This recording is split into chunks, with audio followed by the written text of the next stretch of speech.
We can't keep doing the same old, where we put all of our services for the homeless downtown. We instead need to distribute those services to where the homeless are, which is now, unfortunately, throughout our entire city.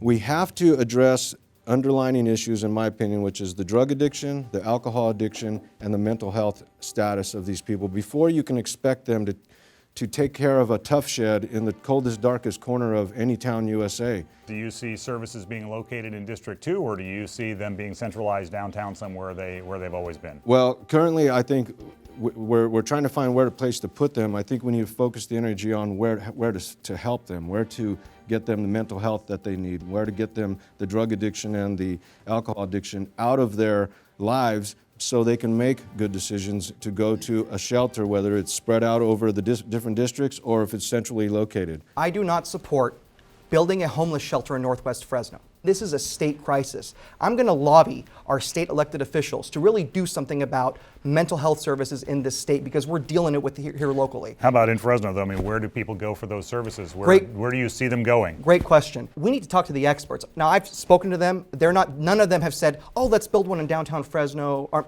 let's build one in Northwest Fresno or Northeast Fresno. I'm not going to tell the experts that they're wrong, and I don't get that logic. It's irresponsible to have the added cost of transportation by putting it in Northwest Fresno. Our residents don't want that, and I work for you. I kind of get this response all the time from constituents whose doors I knock on. You know, we're probably going to need a shelter in the district sooner rather than later. They get nervous about it, understandably so.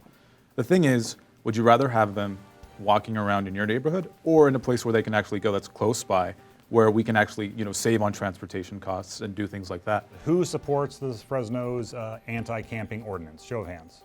Which one? The anti-camping ordinance. Okay, so 3 of the 4 of you. So as most people know, it makes setting up a homeless campsite punishable by 6 months in jail and possibly a $1,000 fine on top of that. Only about 15 arrests were made last year under the anti-camping ordinance. So should the police be arresting more homeless people? We should have a carrot and a stick approach to dealing with homeless people who are trespassing on other people's property. Now, I'm not allowed to trespass on other people's property and sleep on their doorsteps or sleep in their yards.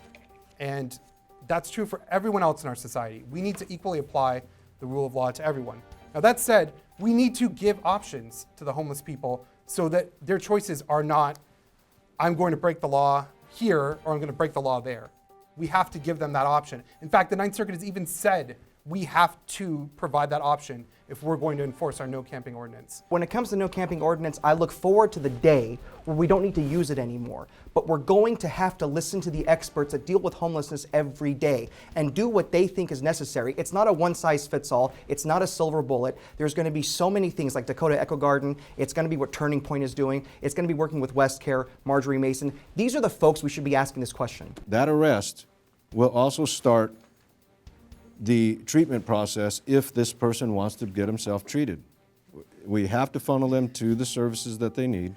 Again, that's back to the drug addiction, alcohol addiction, and the mental health. And if it starts with an arrest in an inappropriate camping site, then that's where it starts. We need to actually give them the means to help themselves out now and not criminalize poverty, because that's what we're doing. That's what the anti-camping ordinance does. So we need to give these people a place to go, a place where they can, again, get job training, get mental health help, get rehab help, and then get back into the work on their feet.